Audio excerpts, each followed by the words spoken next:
You ever meet someone so entitled, so arrogant, they think they're owed the very water from your pipes?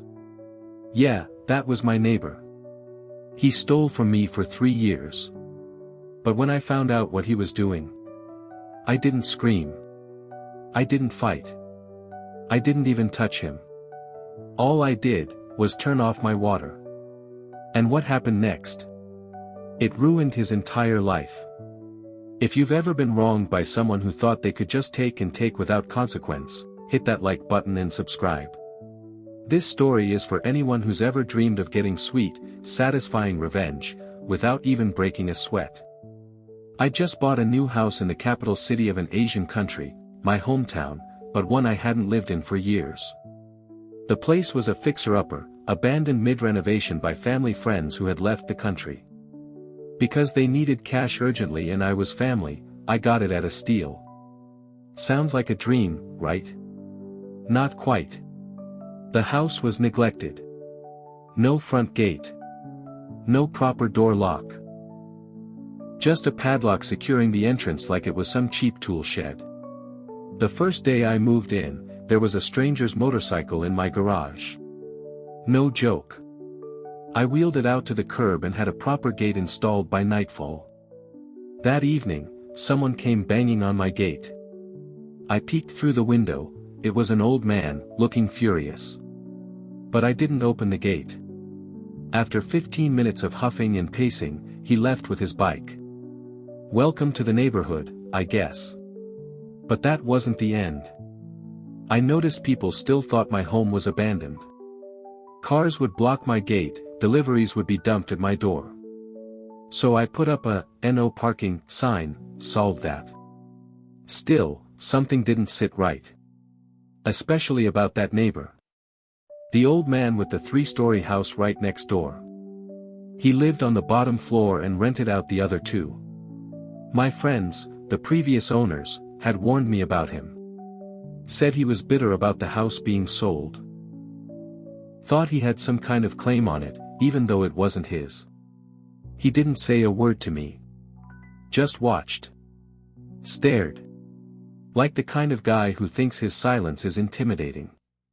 But I'm 6 feet tall, and I have 3 dogs. I wasn't losing sleep over it. Until the water pressure dropped. I was in the middle of a shower one night, and the stream went from decent to pathetic in seconds.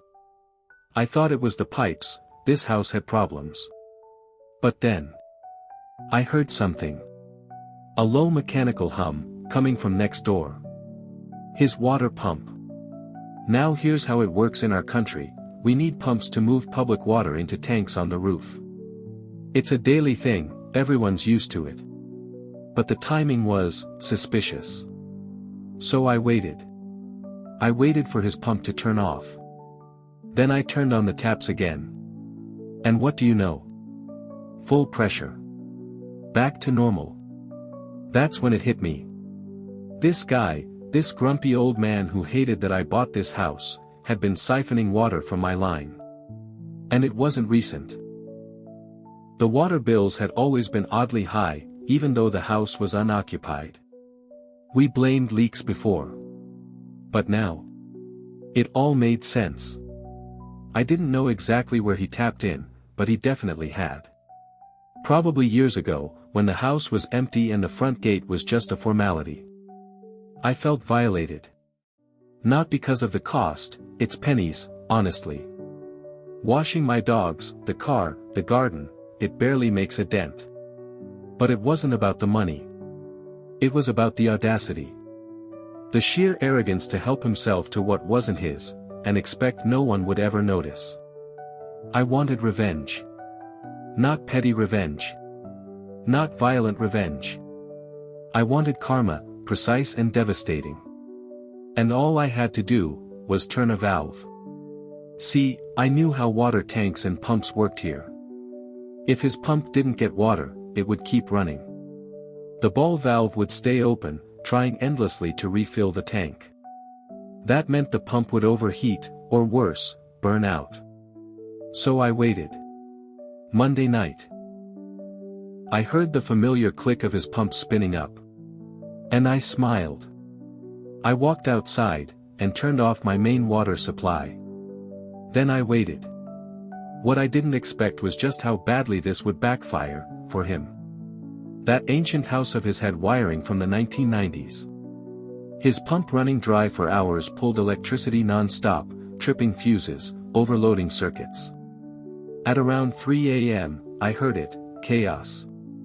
Voices. Footsteps. Shouting. His tenants were up and arguing. Turns out, not only did they lose water, they lost power too. And in our country, cutting essential services like power and water, unless due to natural disaster, is grounds for legal complaints. By the next day, one tenant moved out. The other filed a police report. Here's where it gets really good: landlords are legally required to maintain power and water for tenants. Failure to do so? Hefty fines. So now, Mr. Entitled Neighbor had to cough up $500 in penalties, refund the security deposits for both tenants, and, get this, he couldn't rent out those units again until the house wiring and plumbing were completely fixed. He lost everything. His income? Gone. His tenants? Gone. His pride? Definitely gone. And the cherry on top? He came to my gate, days later. Knocked politely. Asked, "Did you turn off your water by any chance?" I didn't flinch. Just smiled and said, "Oh yeah, my tank had a leak. I shut it off till my plumber could fix it."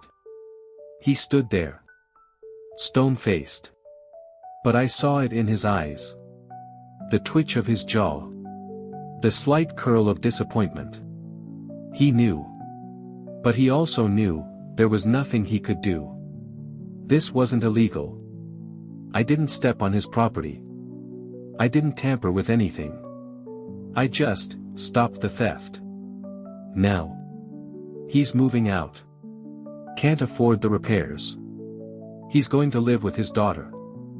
All because he thought he could steal water from the abandoned house next door. Well, not anymore. The satisfying part wasn't just the fines or the tenants leaving. It was that quiet moment. The look on his face when he realized, I knew. I didn't shout. Didn't accuse. I just let him crumble under the weight of his own selfishness. He destroyed his own pump. Burned his own wiring. Lost his tenants. Lost his independence. All because I twisted a valve. Sometimes, revenge doesn't need a hammer. Just a little patience, and a plumber's wrench. Entitlement has a cost. You can steal for years and feel untouchable. But one quiet act of justice can take everything back. He thought no one would notice. He was wrong. If that story gave you goosebumps, hit that like button and drop a comment. What's the most satisfying revenge you have ever seen? And don't forget to subscribe, we've got plenty more stories where karma comes calling. And trust me, it always collects.